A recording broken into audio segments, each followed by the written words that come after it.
인사하겠습니다. 잘 오셨습니다.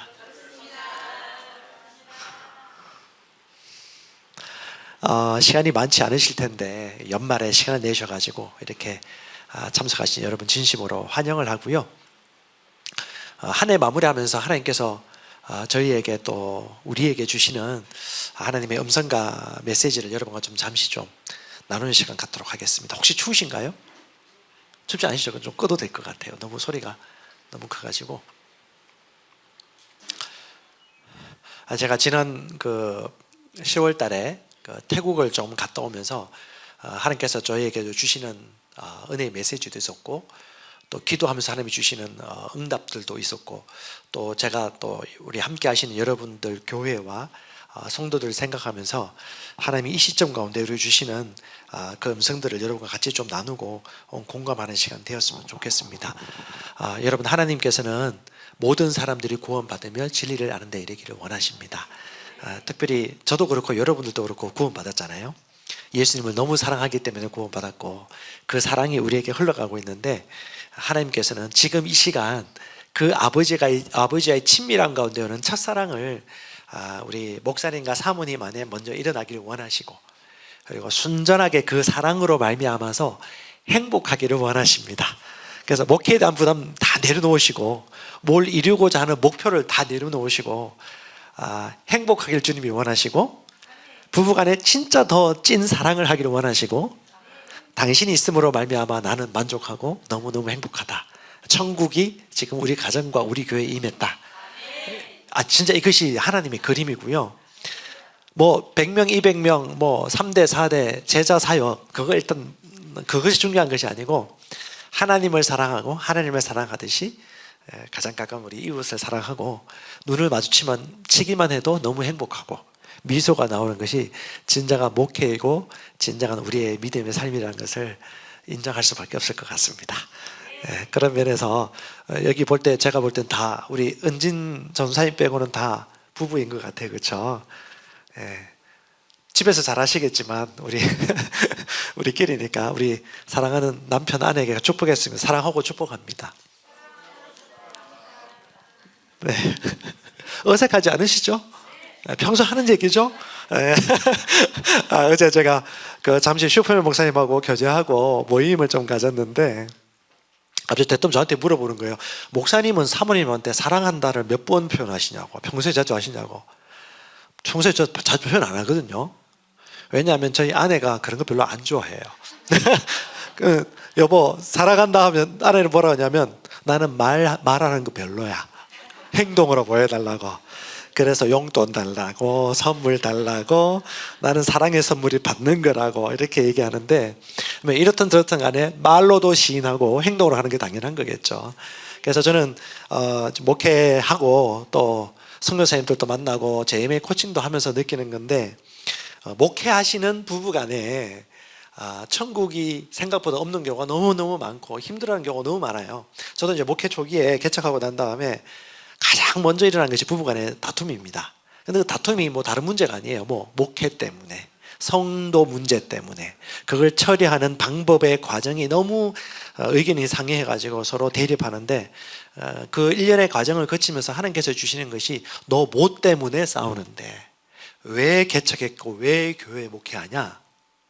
하나님 사랑하고 사랑하기 때문에 싸우는 것. 사랑하기 때문에 목회를 하는 건데, 가장 사랑하고 가장 친밀한 관계인 하나님과 또 부부와의 관계 속에서 천국을 잃어버리는 것이 그만큼 얼마나 어리석고 안타까운 쏘기 민수인지, 그걸 참 하나님께서 많이 깨닫게 해주셨는데, 오늘 이 시간부로 저와 비롯하여 여러분 속지 않았으면 좋겠고요.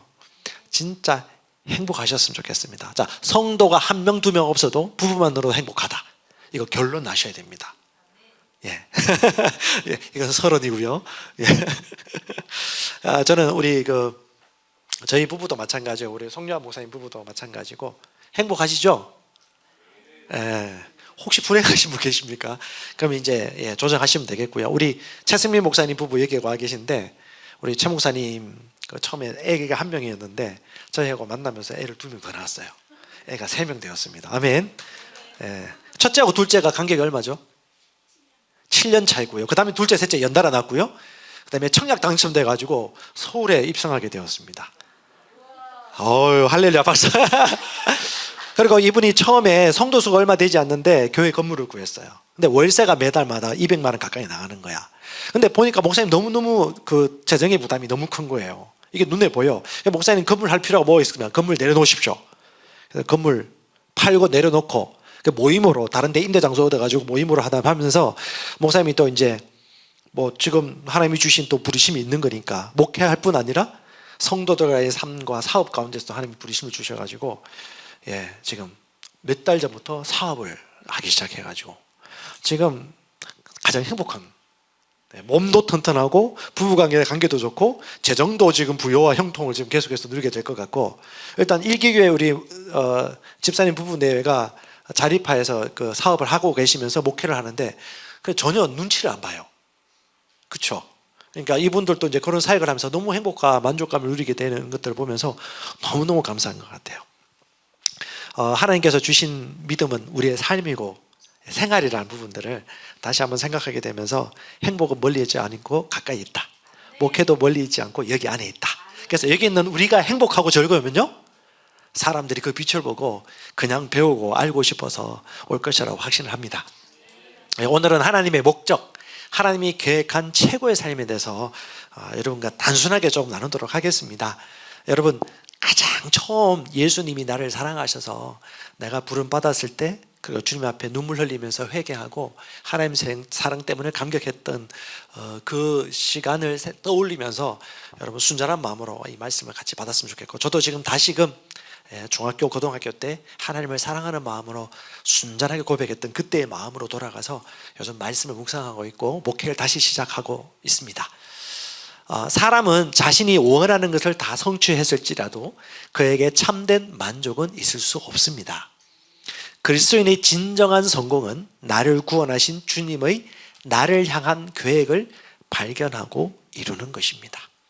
여러분, 세상 사람도 마찬가지고 심지어 예수 믿는 사람들 그리고 목회자라 할지라도 하나님이 나를 향한 계획보다도 내가 계획하고 내가 목적하고 세웠던 방법과 그림대로 열심히 살고 뭔가 성취를 이루어도 진짜 진정한 만족과 행복은 없습니다.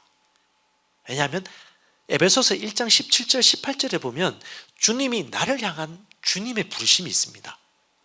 그러니까 우리가 놓치지 말아야 될 것이 뭐냐면 주님이 나에게 뭘 하라고 하는지, 무슨 계획을 가지고 계신지를 아는 것이 가장 중요하고, 내가 주님을 위해서 교회를 개척하거나 어떤 목표를 이루거나 내 방법대로 애쓰고 힘써서 성취한 것들을 이루기보다도 주님과의 나와의 친밀한 만남, 그리고 주님이 진짜 내게 하라고 하시고 내게 지도해 주시는 그 말씀과 그 방법대로 걸어가는 것이 가장 중요한 것이고, 그럴 때야 비로소 가장 행복한 인생을 살 수 있다라고 우리에게 얘기해 주고 있습니다.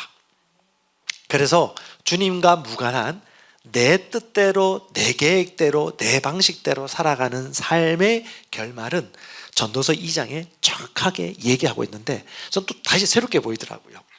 같이 한번 읽어볼까요? 그 후에 본즉 내 손으로 한 모든 일과 모든 수고가 다 헛되어 바람을 잡으려는 것이며 해 아래서 무익한 것이로다. 아멘. 여러분, 목회도 그렇지 않을까요? 내 방법대로 내가 원하는 대로 신학교에서 배운 대로 하나님이 원하시는 것과 나를 향한 하나님이 주신 사명과 그 방법들을 놓치고 그냥 열심히 한다라면 이 전도서 기자의 고백도 우리에게 있지 않을까라는 생각을 들면서 머리 한 대 띵 맞는 것 같았어요. 그리고 하나님이 우리 사모님, 목사님 부부에게, 우리 목사님, 사모님, 선교사님, 목사님 부부에게 주시는 부르심이 반드시 있거든요. 그 부르심을 따라 산다라면 진정 하나님과 함께 했기 때문에 행복할 수밖에 없고, 쉬울까요? 어려울까요? 만족스러울까요? 항상 불만스러울까요? 만족스러울 수밖에 없습니다. 그래서 하나님의 뜻이 뭐예요? 기뻐하고 쉬지 않고 기도하고 모든 일에 감사하는 것이고, 하나님 왕국은 밖에 있지 않고 우리 안에 있고 의와 평안과 기쁨이라고 했습니다. 만약에 우리가 목회를 하거나 뭔가 열심히 성취하는데 만족이 없고 기쁨이 없고 평강이 없어요. 그러면 그때 즉시 우리가 빨리 알아차려야 됩니다. 이거는 우리가 뭔가 길을 벗어났거나 중요한 원리를 놓치고 있구나. 하나님의 뜻과 하나님의 방법이라 하면 평안하고 만족하고 행복하다. 심지어 우리 부부라 할지라도. 처음에 저희가 목회 개척하고 난 다음에 성도들이 너무너무 귀하잖아요. 그럼 어떻게 해요?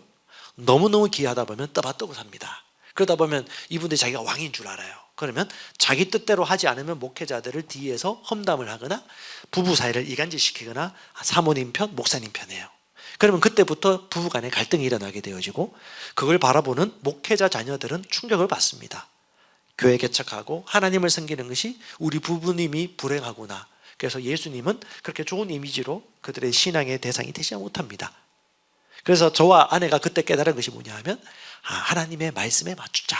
그래서 성도들도 객관적으로 보기 시작했고 우리 자신도 객관적으로 보면서 말씀과 비전에 맞추어서 당신들도 이것에 맞추시오. 우리도 여기에 맞추겠습니다. 라고 하면서 점점 질서를 잡히게 되었고 성도들도 점점점 훈련받고 말씀 안에 건강하게 성장하게 된 것을 볼 수 있습니다. 생각보다 많은 그리스도인들이나 사역자들이 원칙이나 방법 없이 그저 열심히 지극정성으로 하려고 합니다. 왜? 선배들로부터 그렇게 받았기 때문에. 그런데 하나님은 하고자 하는 목적을 주셨으면 방법과 과정까지도 주셨습니다. 자, 하나님의 나를 향한 최선의 삶을 살도록 하나님은 우리를 만들었습니다. 아멘. 자, 에베소서 2장 10절을 여러분 잘 아시는 말씀이에요. 우리는 그분이 만드신 바라 그리스도 예수 안에서 선한 일을 위하여 지으심을 받은 자니 이 일은 하나님이 전에 예비하사 우리로 그 가운데 행하게 하려 하심이라. 하나님의 분명한 목적과 부르심이 있습니다. 그건 하나님의 계획입니다. 그렇다면 이런 삶을 살도록 만든 우리를 향한 그 방법을 위한 자원들이나 준비물들이 필요하겠죠. 그건 하나님이 준비해 놓으셨습니다. 뭐라고 말합니까? 이런 풍성한 삶을 살도록 주님은 나를 위해 모든 것을 예비해 놓으셨습니다. 우리 그 새로운 피조물의 계시와 더불어서 우리 NCM 안에서 김준호 최순일 목사님 부부가 주신 이 비전을 이루어가는 데 있어서 방법론이라든가 교재라든가 과정들은 다 주셨거든요. 그것에 대한 확신을 가지고 한 단계 한 단계 차곡차곡 걸어가면 될 수밖에 없어요. 근데 성경에서 뭐라고 말하냐면 먼저 그분의 나라와 의를 구하라. 그리하면 이 모든 것을 너희에게 더하여 주실 것이다. 그러면 우리가 바라보는 영혼 구원과 제자를 만드는 사역이 일어나기 위해서는 가장 중요한 게 뭘까요? 여러 가지 과정이 있겠지만 첫 번째는 뭐냐면 영혼이 구원받는 것. 두 번째가 뭐냐면 구원받은 영혼들이 제자로 세워지는 것. 세 번째가 뭐냐면 제자로 세워진 사람들이 서로 사랑하면서 말씀대로 또 다른 제자를 삼아가는 이런 일생인데 이 모든 것 또한 하나님이 주신 방법과 은혜 안에서 행하도록 주님이 예배해 놓으신 풍성한 유업들이 있다는 것이죠. 그 방법을 우리가 잘 찾는 것이 중요한 것 같습니다. 그래서 그 길이 무엇이냐? 바로 지상 대사명입니다. 영혼을 구원하고 제자 만드는 것은 주님의 대사명을 실행하는 것입니다. 여러분 그 선교로 가거나 목회를 하실 때 이 목적이 아닌 다른 목적 때문에 혹시 교회를 개척하신 분이 계신가요? 없을 것 같아요. 우리 뒤에 우리 세 분 보이시죠? 우리 목사님 부부하고 따님이 보이시는데 전사님 보이시는데 이분들 거의 토요일마다 그 이태원에 전도하러 나가세요. 왜? 영혼군에 대한 사명 때문에. 선교사님 아마 여러분도 마찬가지일 것입니다. 너희는 가서 모든 민족을 제자로 삼아. 하나님의 사명이고 방법이죠. 아버지와 아들과 성령의 이름으로 침례를 베풀고 내가 너에게 분부한 모든 것을 가르쳐 지키게 하라. 볼지어다 내가 세상 끝날까지 너희와 항상 함께 있으리라. 이게 하나님의 사명 아닙니까? 그럼 우리의 갈망이고요. 아마 여러분 있는 지역마다 이렇게 되길 진짜 원하실 거예요. 어떻게? 행복하게 그리고 기쁨으로 자연스럽게 효과적으로 그렇게 되기를 원하실 것입니다. 그래서 저와 여러분들이 잊지 말아야 될 것이 뭐냐 하면 결국은 이런 사역을 이런 사명을 이루기 위해서 가장 중요한 것이 뭐냐면 결국 예수께서 가장 중요하게 여기신 게 뭐냐 하면 잃어버린 영혼이 구원받는 것이고요. 그 다음에 구원받은 영혼이 훈련받아서 또 다른 잃어버린 영혼들을 찾아가는 것입니다. 이 세상에 두 종류의 사람이 있거든요. 잃어버린 영혼, 구원받은 영혼입니다. 잃어버린 영혼들은 찾아가야 돼요. 구원받아야 되기 때문에. 근데 제가 통계적으로 보고 요즘 결산을 좀 하면서 보는데 한국 교회 안에 진짜 잃어버린 영혼들이 구출받는 숫자가 평균이 몇 명이 될까요? 거의 전부합니다. 수평 이동이나 다른 교회에 신앙생활을 하고 있던 사람들이 너무 좋아서 옮겨오는 부분들이 대부분이고, 대부분 오늘 이 시대는 전도가 안 된다, 혹은 관심이 없다, 안티크리스찬들이 많다라고 하면서 복음을 전하지 않아요. 그런데 예수님이 2000년 이후에 지금 이 땅에 오셨다면 그럼에도 불구하고 그분이 여전히 하는 것은 뭐예요? 그분이 주신 규칙과 말씀대로, 원칙대로 뭘 할까요? 잃어버린 영혼들을 찾으러 가고 구원하는 것입니다. 이것을 하지 않는다면 교회는 교회의 기능을 잃어버린 것이고, 두 번째는 뭐냐면 구원받은 영혼 가운데에서도 구출받았고 될 영혼들이 있어요. 좀 충격적인 얘기이기도 하지만 여러분들만 좀 알고 계십시오. 코로나 기간에 저는 사랑하는 성도 한 명을 하늘나라로 먼저 보냈습니다. 근데 담임 목회자로서는 너무 힘들어요. 비슷한 또래입니다. 자녀가 3명입니다. 애가 어려요. 남편 혼자 남겨졌습니다. 저도 그렇고 저희 아내도 그렇고 너무 힘들었어요, 솔직히. 가장 좋은 임재 속에서 하나님과 함께 천국에서 살고 있지만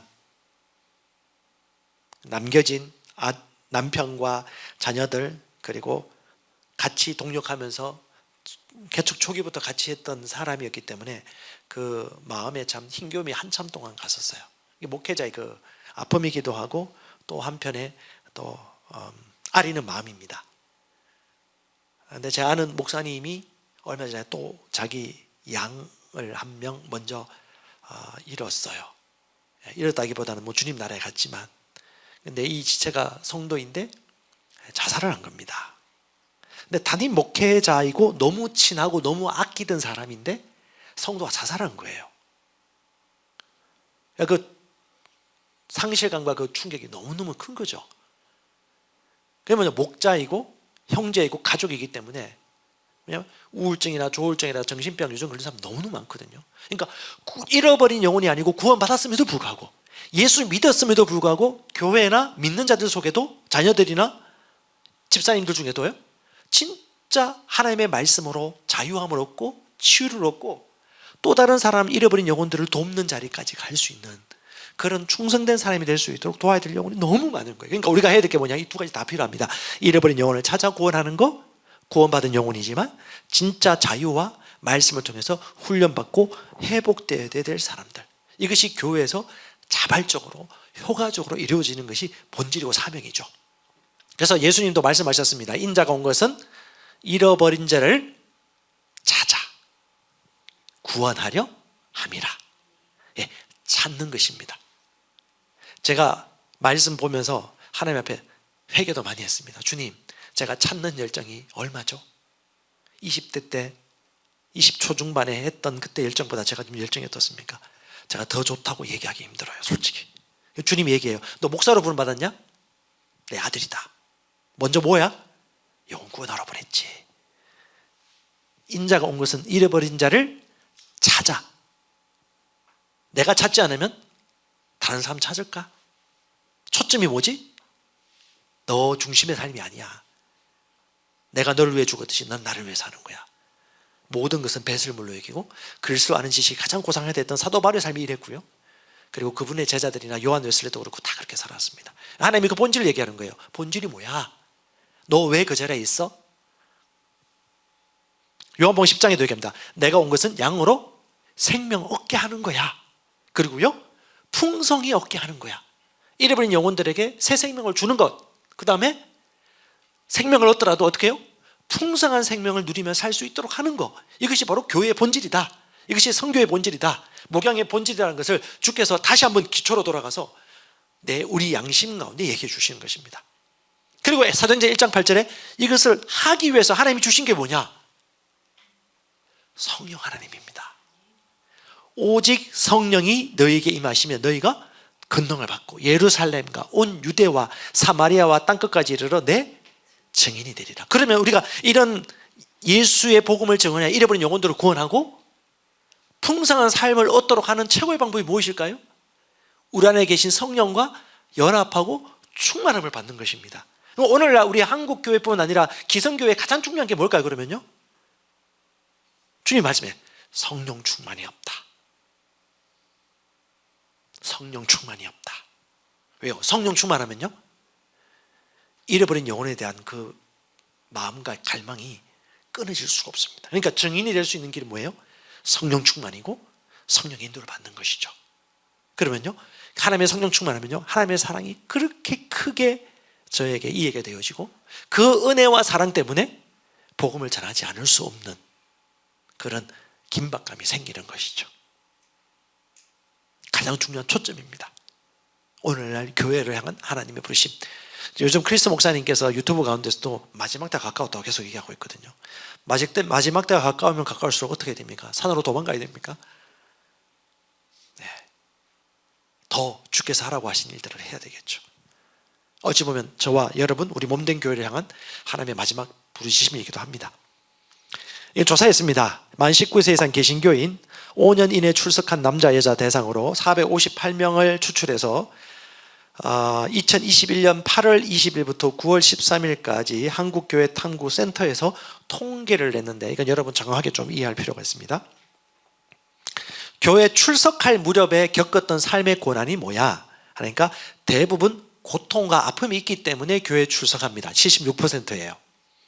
예, 25%는 그냥 어떻게 오게 되었는데 75%는 아픔이나 교회의 어려움이나 자기 삶의 인생의 문제가 있기 때문에 왔는데, 가장 큰 게 뭐냐면 결국은 인생이 어디서부터 왔고 어디로 가는지에 대한 혼란, 의미에 대한 혼란을 가지고, 그 다음에 경제와 건강입니다. 실제 경제적인 문제, 건강의 문제, 인생의 삶의 낙심이라든가 인생의 허무함에 대한 문제를 대부분 가지고 있고, 혹은 가족이나 정신적 질병, 사업과 직장의 어려움이나 학업, 대부분 이 문제예요. 다른 건 없어요. 그러니까 이 문제 때문에 교회를 오게 되어지고, 처음 신앙을 관심을 갖게 된 것은 또 뭐냐면 역시 인생에 대한 혼란이고요, 그 다음에 건강과 경제이고 취업이고 질병입니다. 요즘 여러분 교회 오시는 분들 보면요, 문제가 뭐예요? 자기 자녀의 정신적인 문제, 사업의 재정적인 문제, 혹은 아픈 암이나 각종 질병에 대한 문제, 혹은 자기 자녀가 떠난 문제, 다른 건 없어요. 그러니까 이런 문제 때문에 이분들이 문제를 해결하기 위하여 갈망이 있기 때문에 교회로 오는 것이고요. 교회 출석 목적이 가장 먼저 인생의 의미와 내세 추구. 그래서 여러분 말세가 가까울수록 사람들이 영적인 것에 관심을 가집니다. 그래서 어떻게 해요? 자기 개발서라든가 마인드라든가 내세 사상에 대해서 관심을 많고 점성술을 쫓아다니면서 타로점이라든가 운세를 보는 사람들이 많은 이유가 뭐예요? 결국은 인간은 영적 존재이기 때문에 그리스도 예수의 복음이 아니고서는 채울 수 없는 허망함이 있거든요. 그러니까 결국 이들은 뭘 원해요? 영적인 문제와 현실의 복, 문제 해결, 그 다음에 관계와 호기심이거든요. 결국은 오늘날 사람들이 대부분 이걸 가지고 있습니다. 그럼 보십시오. 자, 제가 폄하하는 건 아니에요. 오늘날 우리가 나가서 복음을 전할 때 하나님께서 역사를 많이 해주시지만, 그냥 무목적으로 혹은 전도지를 나눈 것으로 예수님 믿는 것도 있지만 그건 아주 미미합니다. 왜냐? 이들의 출석을 영향을 미친 사람들의 그 전도자의 내용 방식을 보면 대부분 뭐예요? 인생 겪는 고민과 문제를 누구한테 얘기할까요? 가장 친밀하나 가까운 사람? 이렇게 물어보고요. 그다음 내 고민을 들어주는 사람이고요. 그래서 공감해 줄 수 있는 사람. 처음 만나가지고 공감해 주기 쉽지 않죠. 공감해 준 사람이 있으면 마음 문 활짝 열기가 쉽고요. 그 다음에 복음에 대해서도 정확하게 설명해 줄 수 있고 얘기해 줄 수 있는 사람. 인간의 죄와 죽음이나 심판이라든가 축복이라든가. 여러분 오늘날 이 세상 가운데 심판과 지옥과 죄에 대해서 정확하게 복음 잘 안 전해집니다. 그러니까 주변 잡다한 이야기를 많이 하죠. 본질을 얘기하라는 거죠. 왜? 요즘 MZ세대 특징이 뭔지 아십니까? 자, 누가 그 얘기했더라? 그래요. 한 청년이 전도하러 자주 나가는데 아주 공감할 만한 내용을 얘기해서, 전도하러 가면 40대, 50대 이상은요 그들도 보지 않는데요. 그런데 10대, 20대는요 듣는답니다. 그리고 정확하게 의사 표현한다고 합니다. 예수에 대해서 예자도 몰라요. 그런데 믿으면 믿겠다, 싫으면 싫다, 정확하게 얘기해요. 근데 40대, 50대, 60대는요 한국 교회를 너무 많이 봤어요. 그리고 그들이 선입견을 가지고 있어요. 그러니까 아예 처음부터 거절하는 거죠. 그러니까 어찌 보면 오늘날 이 세대 가운데 기존의 교회든 나중 교회든 간에 결국은 오늘날 이 세대 가운데 들으려고 하는 사람들이 대부분 젊은 사람들이고 복음을 들어본 적이 없다. 대부분 여러분 40대, 50대 만나보면 대부분 아주 부정적입니다. 그럼에도 불구하고 그들은 영적인 갈망을 가지고 있다는 것이죠. 그래서 그들 관계심이 있는 사람들에게 혹은 불신자라 할지라도 처음 만난 사람이라 할지라도 이런 두 가지 뭐예요? 듣기하고 공감할 수 있는 것과 정확한 복음과 진리에 대해서 설명할 수 있는 능력을 우리가 갖추고 접촉해야 된다는 것이 있고, 그 다음에 새 신자 중 자발적 신자와 전도받은 신자 비율이 전도받은 신자가 75%, 자발적으로 온 신자가 25%입니다. 결국은 이제 누군가가 가서 찾아서 복음을 전하거나 나누는 접촉법이 필요하고요. 그 다음에 전도한 사람의 가장 많은 비율이 누구냐? 50%가 가족이나 친척이고요. 그 다음에 친구나 선후배, 이웃, 직장 동료 2%가 뭐예요? 노방전도의 역사입니다. 98% 이상 가까이는 뭘까요? 늘 주기적으로 일주일이나 2주일 동안 자주 보는 사람. 그럼 오늘날 교회 가운데 복음이 증거되지 않는 이유는 뭘까요? 너무 예의를 차리거나 전하지 않기 때문에 그렇겠죠. 근데 공감해주고 복음의 진리를 제대로 나누는 사람이 있다면 영혼을 구원할 수 있는 기회가 주어지는 것이기에, 어쩌면 오늘날 그러면 한국에 있는 그리스도인들이 가장 중요한 게 뭘까요? 준비는 다 됐습니다. 하나님의 사랑과 그 성령 충만에서 나오는 순종. 안 된다고 생각하면 안 되겠죠. T40라고 오늘 제가 간단하게 좀 얘기할 건데요. 아마 아시는 분들, 들어본 적 있으신 분 손 한번 들어보십시오. T40라고. 예. 해보신 적 있으신 분 있나요? 교회에서? 잘 모르실 건데, T40가 하나의 만능적인 방법론은 아닙니다. 근데 원리를 너무너무 잘 설명하고 있고요. 저희 네트워크에서 2015년도인가 16년도에 M2 해갖고 마스터 이어스 해가지고 귀에 들리게 해라라고 해서 그때 인카이 목사님 부부가 오셔가지고 컨퍼런스를 연 적이 있었어요. 그때 저희도 들었는데 좀 하다가 말고 유야무야 됐어요. 근데 저희 교회에서도 지금 이런 부분들을 조금 섞어서 지금 계속 사용하고 있어요. 예담동산 가운데서 T40를 계속 얘기하고 있고 복음 전파에 대해서 얘기하고 있는데, 이건 뭐냐 하면 결국 교회의 첫 번째 본질이 이런 영혼들을 구원하기 위한 일종의 전도 훈련 방식이기도 합니다. 예전에 안 됐다고 해서 안 되는 것이 아니고 성경의 원리를 철저하게 고민하고 찾고 찾는 목회자가 하나님이 주신 방법을 따라 행했더니 열매를 많이 맺었던 방식인데요. 두 가지 의견이 있습니다. 하나는 뭐냐면 오늘날 이 시대 가운데 이게 맞을까 하는 부분이 있고, 아니면 중국이나 저기 농촌 지역에 조금 맞는 부분들이지만 도시 지역엔 바빠서 될 되지 않는다라는 의견도 있는데, 이렇든 저렇든 간에 여러분들이 응용과 적용은 잘할 수 있는데 이 본질을 여러분 한번 보신다라면, 왜냐하면 2024년도 우리 선교지든 셀이든 교회든 간에 이것이 되지 않는다라면 결국은 우리가 바라보는 건강한 교회가 세워지는 것도, 그리고 주님 오실 날까지 제자가 제자를 만드는 지상명령 성취도 이루어질 수 없기 때문에 성령 하나님께 기도하면서 우리가 인도받는 하나의 방편이고 주님이 주신 부르심이라고 생각하시면 좋을 것 같습니다. 인카이 목사님이 이렇게 얘기합니다. 하나님이 복음 전도의 사명을 주셨다면 이를 완수할 최상의 전력과 능력도 주실 것이다. 이 믿음이 있었어요. 그래서 기도하고 기도했습니다. 그리고 고민했습니다. 근데 여러분, 이 인카이 목사님 부부가 참 특별한 게 뭔지 아세요? 1년에 거의 50명에서 100명 이상 전도 반드시 하시고요, 영접하는 사람들이 그 7, 80명 항상 하셨던 탁월한 복음 전파자이셨어요. 미국 남침례교단 국제선교회에서 파송받고 홍콩에서, 학교니까 중국어를 쓰겠죠, 영어도 잘하세요. 홍콩에서 교회 개척해서 2000년도까지 매년 몇 명? 40명에서 60명이 영혼 구원 받고 결신자가 생겼고요. 그 다음에 1년마다 한 개 교회를 개척했습니다. 그러니까 2년에는 2개 교회가 되고요, 3년에는 3번째 교회가 세워지는 거예요. 그런 실제적인 이야기입니다. 그 교단 지침이 이렇어요. 선교사는 5년마다 한 개씩 반드시 새로운 교회를 개척해야 된다. 근데 이분은요 1년에 한 개씩 있기 때문에 상당히 엘리트고 너무 잘하는 것이죠. 그러니까 하나님의 지상명령 성취를 돕기 위해서 선교 다니는 열정 있는 분들이 보니까 결국은 지상명령 성취는 뭐냐 하면 교회를 크게 하기보다는 교회를 세우는 것이다, 그룹들을 많이 만드는 것이라는 결론에 이르렀고, 또 그걸 실천적으로 하기 위해서 가장 먼저 했던 게 뭐예요? 영혼 구원, 잃어버린 자를 찾는 것에 교회가 초점을 맞추는데 흐려지지 않도록 하는 것이었습니다. 근데 고민을 했어요. 하나님께서 그 다음 단계 또 선교단체에서 주는 게 뭐냐면 그 중국이라는 나라에 가게 해주셨는데 거기 보니까 거기에 있는 3개 도시가 있는데 인구가 1,500만 명인 거예요. 우리나라 서울보다 약간 더 많죠. 그 1,500만 명의 사람들에게 우리가 전도하면 어떻게 이 지상명 성취를 할까라고 고민을 했는데 3년 동안 200명을 전도한다고 치면 3년 동안 몇 개 교회? 3개 교회가 세워지고 3년 동안 1,000명을 전도한다면 약 10개 교회가 세워지는 거예요. 이것도 대단하지 않습니까? 요즘 뭐 보기 힘든 일들이니까. 그런데요, 또 고민한 거죠. 하나님이 이렇게 하라고 했다라면 하나님이 이걸 할 수 있다고 말씀하신 거, 그것에 합당한 방법이 있을 것인데 이게 진짜 전부일까?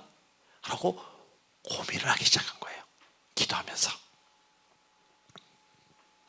그러면서 결론 내렸습니다. 우린 한 번도 지상명령을 말씀하신 대로 따른 적이 없었다. 결론이에요.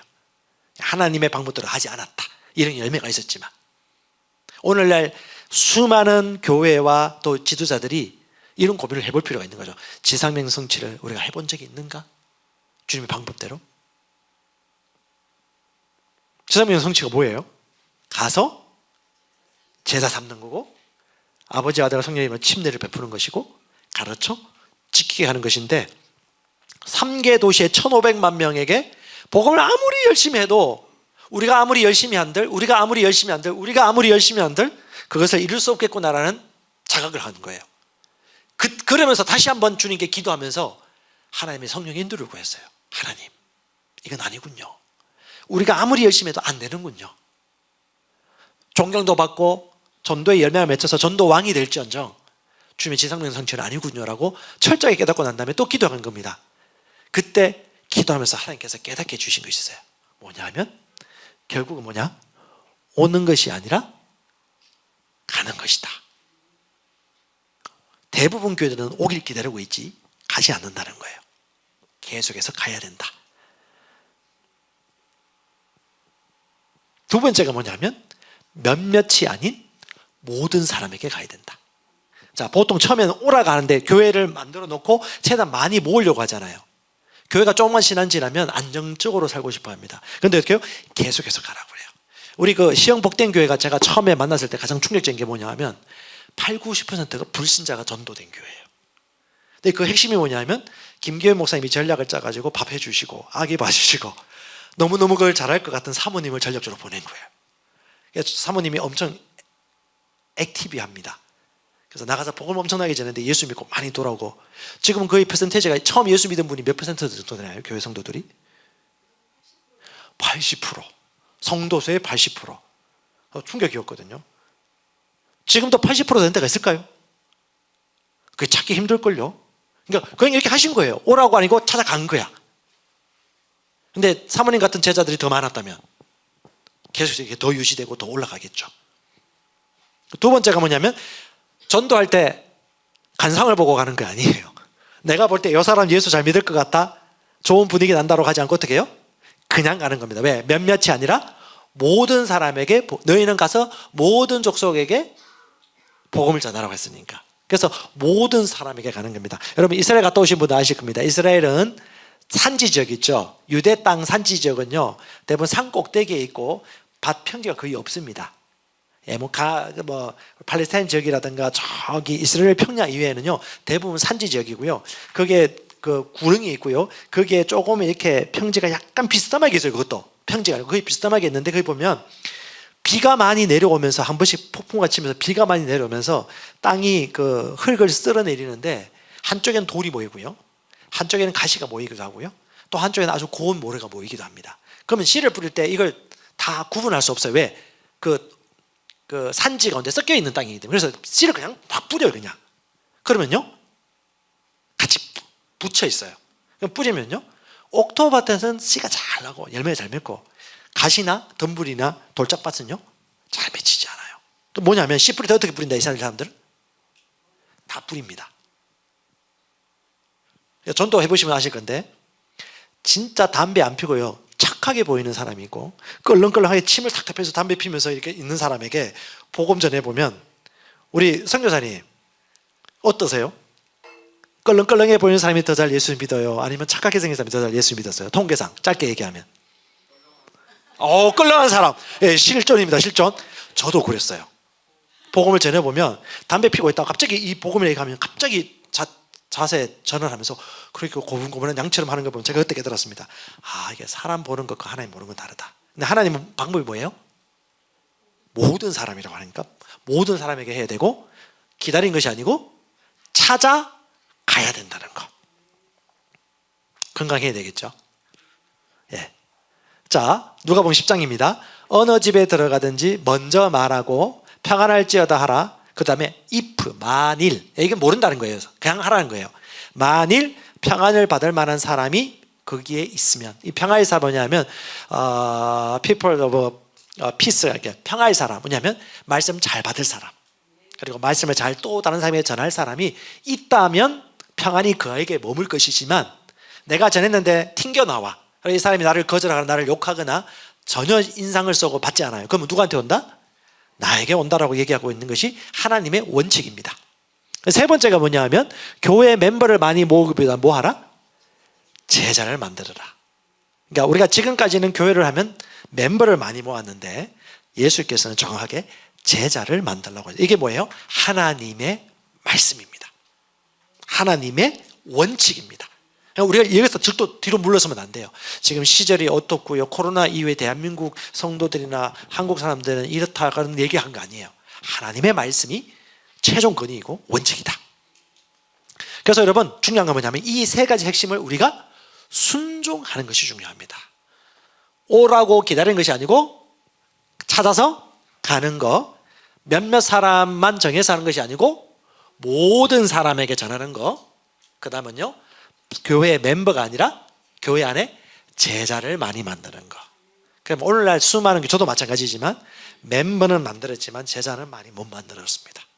다시 한번 하나님의 말씀 앞에 객관적으로 되돌아보게 되었습니다. 자, 선교 전략 목표. 그래서 이 원칙을 성령께서 기도하면서 인도받고 난 이후에 이 목사님, 인카이 목사님 부부가 목표를 세웠어요. 자, 여러분 보세요. 3년 동안 18,000명을 그리스도교로 인도하고 200개 교회를 개척한다. 여러분 이 목표 세우겠습니까? 이 목표보다 더 큰 목표 세웠다 나는. 혹시 있나요? 자, 인카이 목사님이 1년 동안 60명, 70명 전도하고 1년에 교회 한 개 개척한 분이에요. 그 다음에 이 방법을 알고 난 이후에 목표를 세웠어. 뭐? 18,000명, 200개 교회. 이루었을까요? 못 이루었을까요? 안 이루었으면 말을 안 하죠. 네, 진짜 이뤘어요. 그게 뭐냐면 진짜 하나님의 방법을 믿고 순종하셨어요. 근데 저는 이분이 특별한 하나의 케이스가 아니라 하나님의 말씀대로 마음을 다하여 순종하는 사람들의 이 모습들을 주께서 보기를 원하신 것 같아요. 왜? 말씀이 그러니까. 첫 번째 뭐냐 하면 전도를 해야 돼요. 자, 우리 한국교회 성도들이나 우리 교회 보면 1년 동안 전도를 몇 명 했을까 생각해 보거든요. 그럼 보통 전도에 대해서 하면 대부분 부담스러운 게 두 가지 문제가 생깁니다. 누구한테 전도할 거야? 어떻게 전할 거야? 이 두 가지거든요. 누구한테 전도할 거야? 무엇을 전할 거야? 그래서 우리 남전사님, 우리 교회 성도들이 지금 전도할 때 누구한테 전도합니까? 전도팀들. 예, 그냥 지나가는 길거리 사람들을 하죠. 예, 그것도 유익해요. 유익한데 아까 봤지만 예수님 영접하고 교회에 출석하고 믿음 생활 하시는 분 특징이 뭐였느냐? 공감해주고 복음을 나눠주고 가장 많은 게 가족이나 친지나 회사 동료나 가까이 아는 친구들이었거든요. 그러면 그것이 가장 중요한 겁니다. 그게 예수님의 방식이기도 했고 영혼도 있지만 그것이 누구에게 전도할 것이냐. 두 번째가 뭘 전할 거야. 이것에 대한 고민을 하게 된 것이죠. 누구에게 전할 거냐? 가장 먼저 내가 아는 구원받을 가까운 사람들입니다. 그럼 만약에 이 예수님의 지상명령을 날마다 성령 충만해가지고 마음에 품고 있다면 그 사람들이 뭘 할까요? 가족 위한 기도 매일매일 합니다. 놓치지 않을 것입니다. 그리고 복음 전할 기회를 찾을 거예요. 왜요? 성령 충만하면. 지상명령 성취가 그렇게 중요하면. 그렇죠? 다른 어떤 것보다도. 그러면 그 사람들 이름을 부르면서 인도받겠죠. 명단도 적고 기도하겠죠. 그러면 무엇을 전할 것인가? 두 가지 생각하세요. 첫 번째는 my story 두 번째는 지저스 스토리입니다. 나의 이야기는 뭐냐면 쉽게 우리 인카이 목사님 부부가 했던 것이 뭐냐면 이 세상 사람들은 스토리를 좋아한다. 근데 첫 번째 뭐예요? 예수 믿기 전에 내 상황을 한 개 단어 내지 두 가지 문장으로 짧게 하고 대부분 이런 거죠.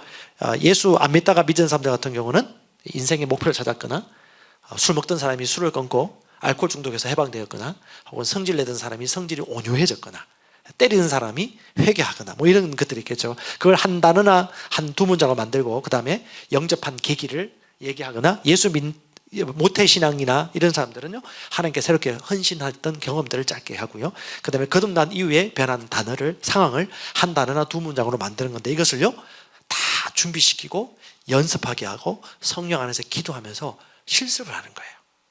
그래서 이걸 그대로 했다는 거 아닙니까? 인카이 목사님 부부가. 그래서 3년 만에 200개 교회가 이성에 개척되어지고 역사가 나타났어요. 이런 접촉을 먼저 하는 겁니다. 자신이 예수 믿고 난 이후에 원래 이랬는데 예수 믿고 난 이후에 이렇게 되어서 난 이렇게 되었다라고 얘기를 해주면 용기를 내서 해주면 그 다음에 이 사람이 그것에 대해서 호의를 배운단 말이죠. 그러면 그때 예수님의 복음을 전합니다. 여러분 잘 아는 새로운 피조물 앱 있죠? 4가지 원리. 이 4가지 원리를 철저히 훈련시키는 거예요. 그래서 하나님의 창조, 인간의 죽음과 재, 결과, 그리고 예수님의 죽으심과 부활, 영생을 얻는 길, 세 번째 그걸 원하는 얻는 방법, 영접하는 것에 대해서 짧게 준비해가지고 나의 이야기와 예수님 이야기, My Story, Jesus Story를 1년 동안 진짜 성령 충만하기 때문에 이게 전하기가 쉬워집니다. 성령이 임하시면 내 증인이 되리라. 저는 저에게 다시 또 한번 계시로 왔습니다. 오늘날 이 시대 교회가 뭘 필요할까? 주님의 주되심과 성령 앞에 자신을 내려놓고 인도받는 것이지. 요즘 여러분 아시겠지만 생각보다 그리스도인들이 이기적이고요 자기 중심적인 삶을 살아갑니다. 이 속을 따라갑니다. 근데 주님은 어떤 삶 찾으시죠? 하나님을 진짜 사랑하고 하나님 나라가 이를 먼저 구하는 사람, POP를 찾아요. POP. 그건 뿌려야지 알 수 있지 우리만 할 수 있는 게 아니에요. 세종에 있는 우리 왕경호 목사님 부부만 할 수 있는 그런 사람을 찾아다니는 길이에요. 그런 사람이 있으면 만나면요 그때부터 새로운 역사가 시작되는 것입니다. 그래서 2000년 11월부터 2001년 2월 3개월 동안 실전했고요 30명의 훈련생이 200명을 인도하고 27개 소그룹을 만듭니다. 실제입니다. 이게 여기 어디냐?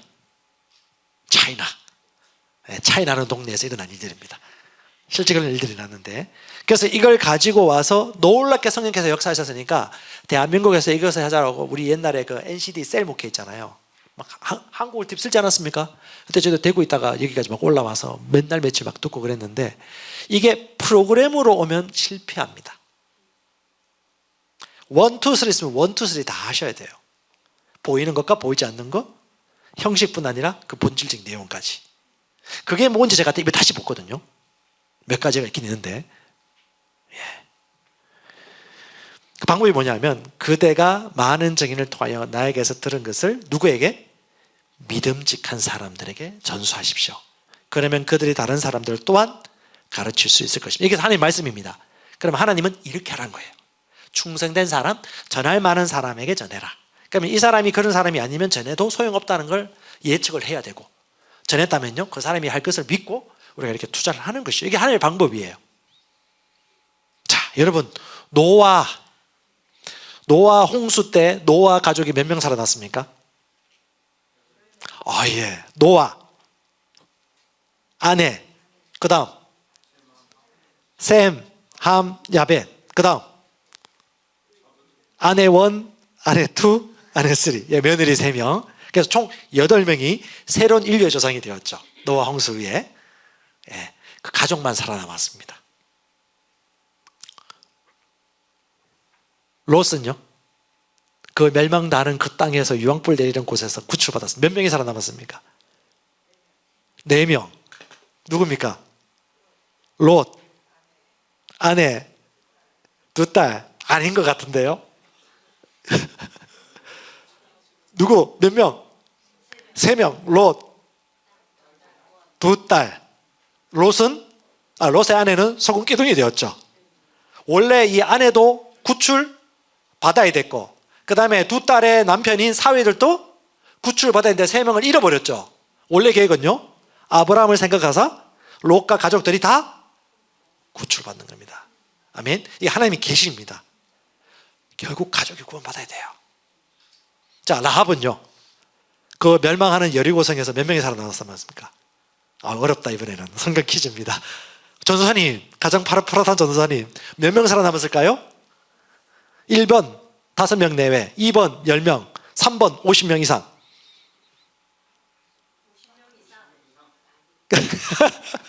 우리 목회 연륜 있으신 우리 목사님 몇 명일까요? 예, 성경에 숫자는 안 나와요. 정탐한 젊은이들이 들어가서 라합과 그의 부모와 그의 형제와 그에게 속한 모든 것을 이끌어내고 또 그의 친족도 다 이끌어내요. 그들을 이스라엘 진영 밖에 두고 한두 명은 아닐 것 같아요. 수십 명이겠죠. 그렇죠. 100명까지 될지 모르겠지만 그들을 하나님이 다 구출해냅니다. 이게 하나님이 일하심이에요. 자, 또 문제 나갑니다. 그라사 귀신 들린 자는요, 얼마나 구출받았을까요? 이렇게 나옵니다. 예수께서 배에 오르실 때 귀신 들렸던 사람이 함께 있기를 간청했지만 허락지 않고 그에게 이르되 집으로 돌아가 주께서 너에게 어떻게 큰 일을 행하사 너를 불쌍히 여긴 것을 너의 가족에게 알리라 하시니 그가 가서 예수께서 자기에게 어떻게 큰 일을 행하는지를 데가볼리에 전파하니 모든 사람이 놀랍게 여기더라. 그리고 여러분 마가복음 5장 후반절에 갈수록요, 주께서 다시 그 동네에 오면요, 예수 믿는 사람들이 많아요. 아마 이 가족들 중심으로 해서 복음이 전파된 것 같아요. 동네에 소문이 나고 구출받게 된 것이죠. 데가볼리가 10개의 성이 도시라는 뜻이거든요. 그 지역에 복음이 전파된 겁니다. 자, 고넬료는요, 백부장 고넬료, 가이사랴, 그 가족들 다 구출받고 침례받습니다. 루디아도 바울로부터 복음을 받아들이고 난 이후에 빌립보 교회에 태동합니다. 그 다음에 빌립보 간수 가족들은요, 옥문이 열리고 난 이후에 자기도 예수 믿고 가족들을 불러가지고 집에서 어떻게 해요? 음식 차려주고 같이 침례받고요, 성찰합니다. 그러니까 성경의 역사가 보면 대충 뭐예요? 그 사람과 그 사람의 가족들을 통해서 이 복음의 역사가 나타난 것이다. 아멘. 우리 교회가 그런 교회가 되지 않을까요? 우리 성도들도? 예, 여러분 꿈과 비전을 가지십시오. 하나님의 방법이니까, 우리가 하는 것이 아니니까, 하나님이 원하시는 방법이니까 우리는 그 길만 가라면 되는 거죠. 그래서 여러분 티포트의 성공을 위한 3가지 강령인데, 전 우리 인카임 목사님이 참 현장에 있다 보니까 너무 정확한 것 같아요. 첫 번째 뭐냐? 순종해야 된다. 일단, 예, 이론만 있으면 안 되겠죠. 이들을 하라는 거예요. 어떻게 해요? 오지 말고 가라. 몇 사람이 아니라 모든 사람에게 전하라. 멤버가 아니고 제자를 만든 걸 순종하는 겁니다. 두 번째는요, 아버지의 마음입니다. 아버지의 마음 없이 하면요, 얼마 못 가요. 열매가 없을 거예요. 그럼 하나님의 마음 어떻게 할 수 있을까요? 하나님과 친밀하게 교통하고 그분의 성령의 인도를 받을 때 그 아버지의 마음이 우리 안에서 계속 일하지 않을까요? 저는 이게 가장 중요하다고 생각합니다. 아버지의 마음. 오늘날 우리 성도들도 마찬가지고 교회 사역자들에게 아버지의 마음. 네 마음이 혹시 메마르지 않았니? 시니컬하지 않았니? 목회 다 해보니까 꼭 이런 거라고 결론 내리지 않았니? 종교가 아니야. 너와 나와의 관계고 내가 너의 아버지다. 60대 장로님인데 끄이끄이 울어요. 하나님의 사랑이 너무 커가지고. 종교생활 몇십 년 했어요. 근데 예수 믿고 성령 받고 난 이후에 그 하나님의 사랑이 기도하는 건데 심령에 감동이 된 거예요. 처음 성령 인도 받은 거예요. 어떻게 해요? 충격을 받는 거예요. 그리고 눈물 크게 흘리면서 주님이 그렇게 수고하고 무거운 짐 졌다. 내게 맡겨라. 내가 도와준다. 그제서야 그분이 그 얘기 하더라고요. 초등학교 이후로 눈물 보인 적이 없대. 대한민국 남자가 여러분 지금 60대면 몇 년생쯤입니까? 그 남자 가부장 사회에서 대한민국에서 눈물 보면 안 되거든요. 남성분들. 우리 여기 있는 목사님들 눈물 잘 못 봤죠. 50대 되면 드라마 보고 울긴 우는데 잘 보기 힘들어요. 드라마 요즘 넷플릭스 엄청 본다고 하더라고요. 7, 80대 분들도 마찬가지고 여성분들은 남성 호르몬이 많이 나오고 뭐 하는데, 그 하나님 아버지 때문에 눈물 흘리는 건 다른 거거든요. 마음이 겸손해지고 그 사랑에 응답하는 거죠. 세 번째가 뭐냐면 성령의 능력입니다. 성령 충만, 기도하고 성령 충만함으로 순종해 가는 것. 이 세 가지가 다 중요하다. 예. 성령 충만 이렇게 합니다. 술 취하지 말라 이는 방탕한 것이니 오직 성령 충만함을 받으라. 예. 성령 충만이 뭡니까? 성령이 지배하고 가득해지는 거잖아요. 그러니까 뭐예요? 내 자아가 죽고, 예수께서 이거 사도 바울이 얘기했죠. 난 날마다 죽는다. 이 말이 뭐냐면 영이 죽는 게 아니에요. 혼의 육신의 생각과 자기 중심적인 생각들이 말씀 앞에 죽는다는 거죠. 이건 날마다 우리가 해야 되는 거죠. 날마다 어떻게 하면 죽을까요? 진리 안에서 기도하고 하나님께 양보할 때. 이건 여러분 아시잖아요. 여러분 자아가 알지 않습니까? 아는 사람은 알 수 있어요. 사귀고 경배하고 뜻을 인도받는. 여러분 그 앤드류 워명 목사님의 기도에 대한 책이 있습니다. 그 책에 보면 이 내용이 너무 잘 나와 있어요. 기도란 것이 무엇인지, 인격적인 그분과 교제하고 교통하고 살아가는 것이 무엇인지. 그분이 성경에 코를 박고 사는 사람입니다. 1년 365일 날마다 성경 묵상하고 공부해요. 해계 목사님처럼. 그걸 성령의 인도를 받아서 말씀이 풀어져요. 저희 아내도 그걸 참 보고 있는데 영상수가 몇 개일까요? 그분이 찍은 영상수, 전사님 지금 엄청 많은 숫자가 몇 개예요 도대체? 그렇게 표현하면 안 되지. 허블나게 많고 상상할 수, 평생 봐도 못 볼 정도의 양입니다. 왜요? 하나님 너무 사랑하기 때문에, 너무 사랑하기 때문에 성령 인도 받고 집중하는 거죠.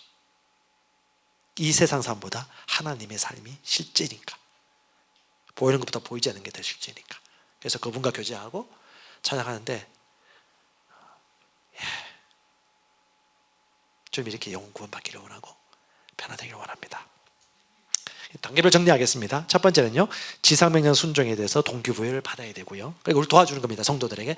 지금 다시 말합니다. 여러분 교회, 지방, 지역, 셀 관계없습니다. 이거부터 하시면 됩니다.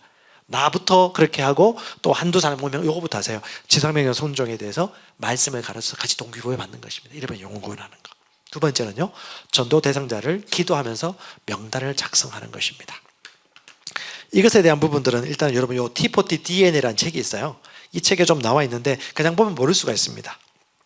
일단은 여기서 말한 대로 한번 읽고 도움도 받으시면 좋을 것 같고요. 1그룹, 2그룹, 3그룹이 정해집니다. 가장 먼저 복음 전할 사람 5명이 한 그룹, 두 번째 5명, 세 번째 5명.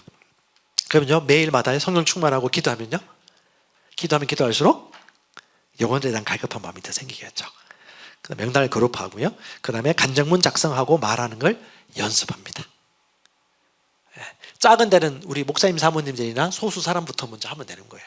그 다음에요, 예수님 이야기하는 것도 가르치고 내 이야기하는 것도 가르칩니다. 그 다음에 바로 복음 전하고 영접할 수 있도록 도와주는 그 팜플렛이 있습니다. 그 내용 말씀 가르치고 난 다음에 그 시간에 영접하면 그 다음 시간에 또 다른 양육 가르치면 기도에 대해서 가르치고요, 성경에 대해서 가르치고요, 아버지의 마음에 대해서 가르치고요, 마지막에는 전도까지 가르칩니다. 그래서 6주, 7주 하면요, 이 사람이 또 교육받은 대로 바로 재생산할 수 있는 시스템으로 갈 수 있도록 아주 단순하게 만들었어요. 너무너무 단순하게 잘 만들었어요. 저는 이거는 뭐냐면 우리 여러분 새가족반 이전에 프리 새가족반 해가지고 여러분 적용하시는 분들은 이걸 또 적용하셨으면 좋겠어요. 반드시 꼭 이렇게 하라는 얘기는 아닙니다. 하지만 이것이 필요하고 그 다음 단계 우리가 좀 인도받아야 될 부분이라 생각하시면, 저는 교회들이 결국은 뭐냐면 영혼 구원을 받고 사람이 살아나야 되고 제자가 세워지는 게 맞거든요. 유기적 교회, 신약 교회의 본질이 뭐냐면 영혼 구원이에요. 제자가 세워지는 겁니다. 딴 것이 아니에요. 뭐 교회를 망가뜨리거나 교회를 이렇게 한다는 얘기가 아니고, 그냥 이것이 되면요, 결국 그 다음 단계의 부르심의 인도를 받아요. 우리 네트워크 하는 교회들이 먼저 될 게 뭐냐면, 내가 하나님 사랑에 감격하고 복음 전하고 그들이 살아나는 거, 구출받는 거, 새가족반 계집 풀어내고요, 현장 계속 만들고요, 단순하게. 여러분 주의해야 될 게 뭐냐면, 자꾸 영적 성장이라든가 나만의 기도 시간으로 간다고 내부로 빠지면 안 됩니다. 밖으로 나가야 됩니다. 만나서 찾아야 됩니다. 그래서 궁극적인 열매는 뭐냐 하면 내가 만든 소그룹의 구성원들이 많이 증가하는 거 절대 아니다. 이거 아주 중요합니다. 그러니까 보통 교회 세우면 어떡하죠?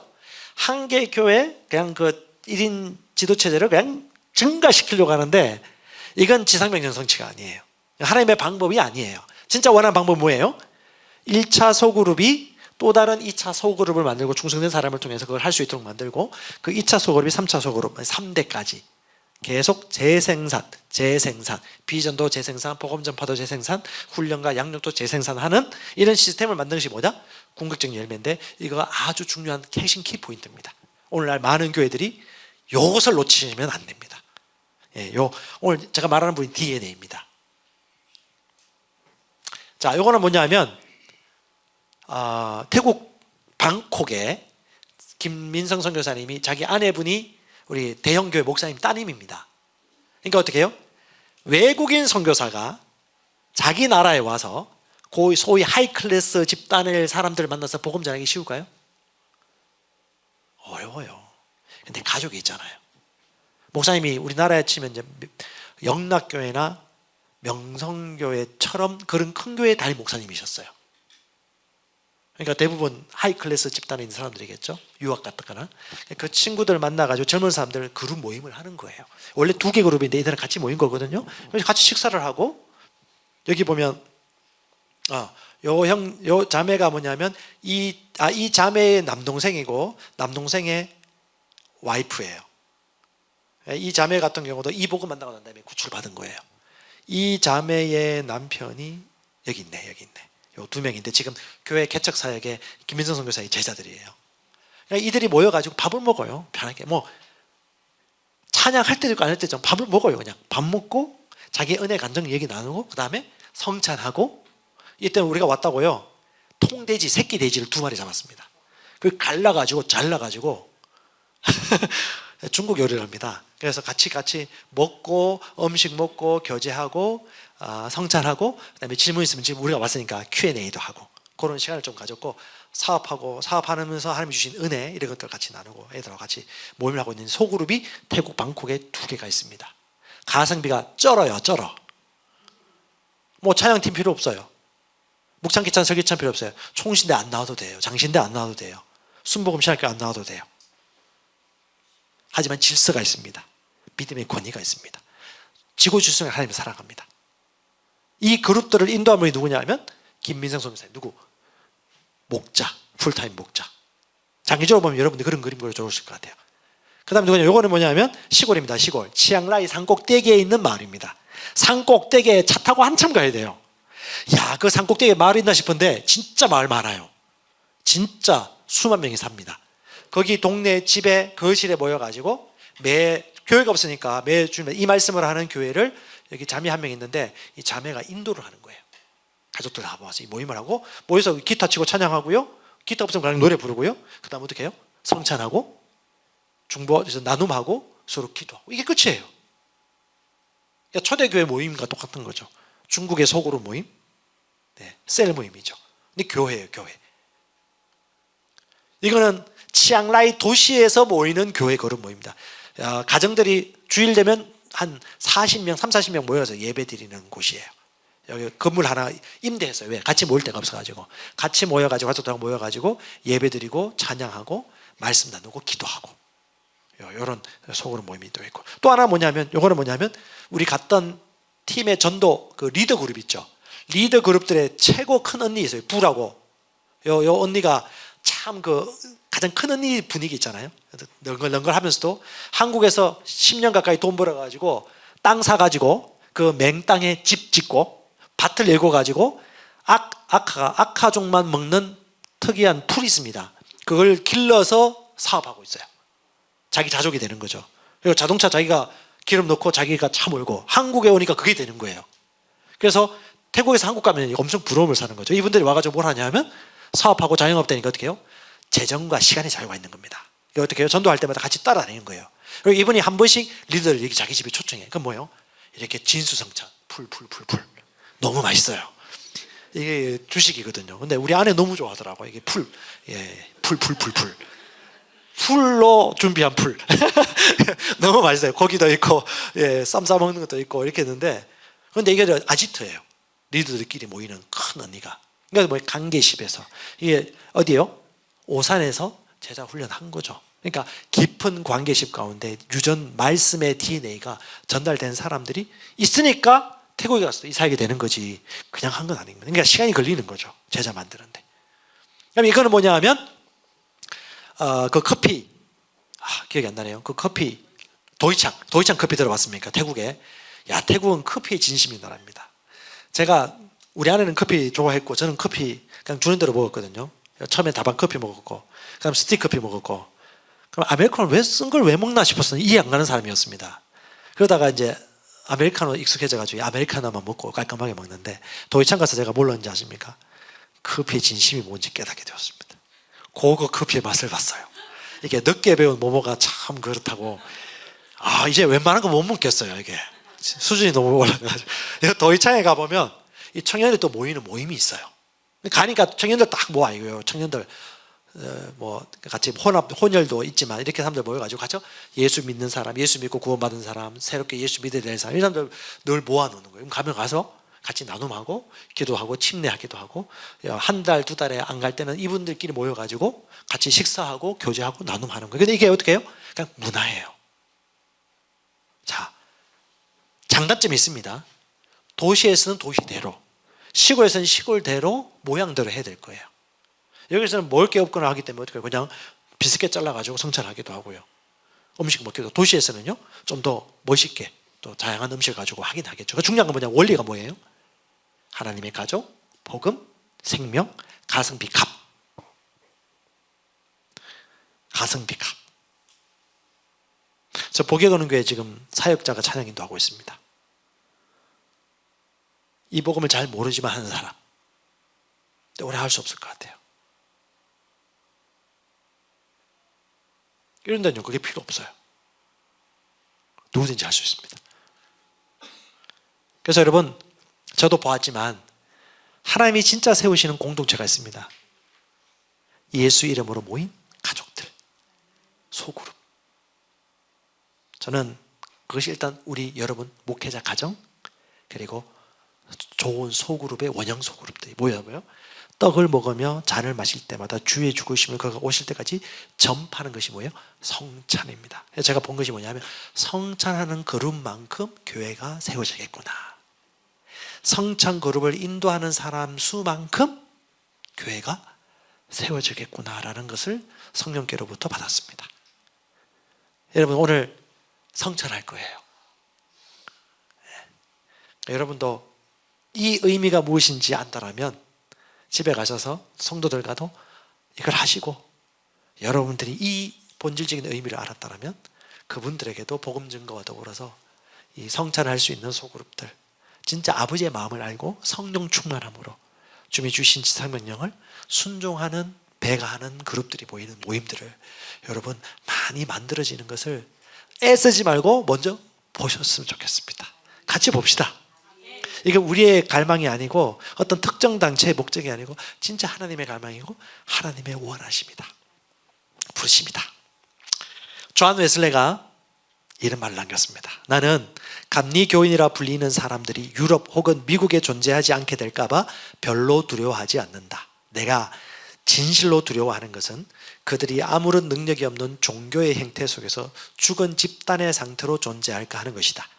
원칙을 계속 고수하지 않는다면 이런 일은 언젠가 찾아오게 될 것이다. 여러분, 그 원칙이 뭐겠습니까? 조금 전에 나눴던 그 원칙이 아닐까요?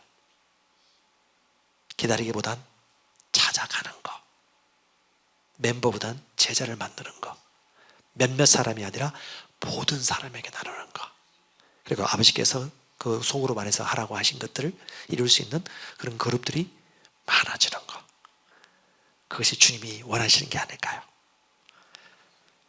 오늘 2023년 한 해 마무리하면서 최대한 짧게 하나님이 주신 부르심과 인도하심들을 좀 여러분과 나누었고, 대사들 교회는 진짜 소그룹, 진짜 원하는 사람들을 대상으로 T4T를 하면서 이 사역을 하려고 하고 있고요.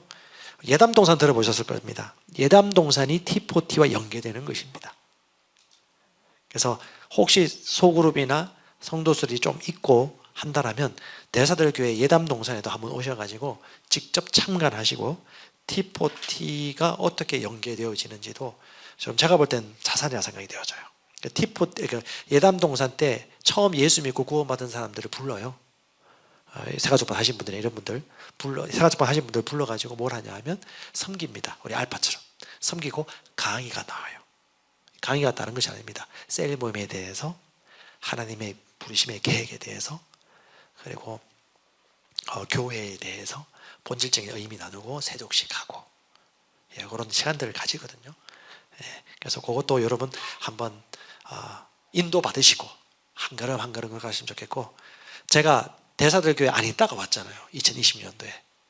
근데 이게 이제 이 본질의 의미를 입체적으로 제가 새롭게 또 경험하게 되는 것 같습니다. 그래서 내년에 저희는 이제 소그룹을 가지고 T4T 그룹을 할 수 있도록 일단 제가 하려고 하고 있고 물론 다수는 절대 안 하려 합니다. 다수해서 할 게 아니에요. 진짜 원하고자 하는 사람들 하면 그 중에 POP가 나올 겁니다. 소수를 할지라도. 근데 그 POP를 통해서 본다라면 말씀이 되는 거구나 라고 하면 경험하게 될 것 같고요. 그 다음에 잊혀진 교회 길이라는 책은요 두꺼워요. 두꺼워. 25,000원짜리. 이건 아무나 읽어도 제가 얘기하고 있죠. 근데 하루에 뭐 소수 조금씩 한번 읽으면서 이게 뭐냐면 앨런 허시라는 사람이 처음에 마약 운반책 불황자들 진짜 죽어가는 사람들 복음 전했는데 역사가 나타난 거예요. 성령께서 초전적 역사하신 겁니다. 그래서 갑자기 교회가 부흥한 거예요. 몇천 명 몇몇 명 된 거죠. 이거 어떻게 해요? 갑자기 교회가 비대해지면서 교회의 성도들 구성 성분이 달라지더랍니다. 처음에는 그렇게 마약도 하고 창녀도 있고 힘들던 사람들이 왔는데 그다음부터 어떻게 해요? 사자가 붙은 엘리트 화이트 칼라 멤버들로 바뀌더랍니다. 교회가. 그리고요 역동성을 읽기 시작합니다. 찾아가지 않습니다. 더 좋은 거 배우려고 하는 교수 분위기, 학교 분위기 여기가 좋사오니 그런 사무적인 분위기로 교회가 흘러가는 충격을 받아요. 이분이 다시 시작합니다. 이건 아니지 않습니까? 그 현장에서 목회적으로 성공하셨던 분이 이 쓴 책에 무슨 내용이 나올까요? 진짜 얘기 나오죠.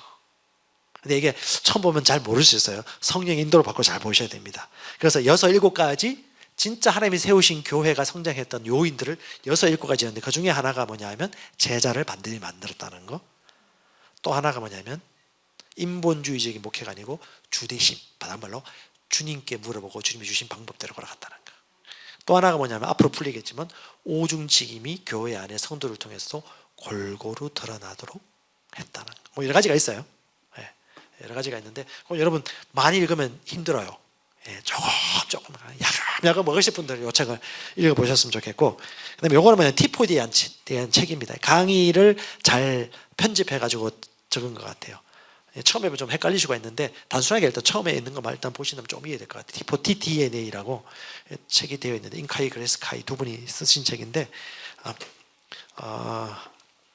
결국은 지금 현재 교회의 본질은 뭐냐면 잃어버린 영혼들을 구원하고 구원받은 영혼들이 말씀을 가르쳐 지켜서 지상의 성취를 돕도록 하여지는 것. 이 큰 그림 안에 저와 여러분들이 있다는 걸 기억하시면서 걸어갈 수 있으면 좋겠습니다. 아멘.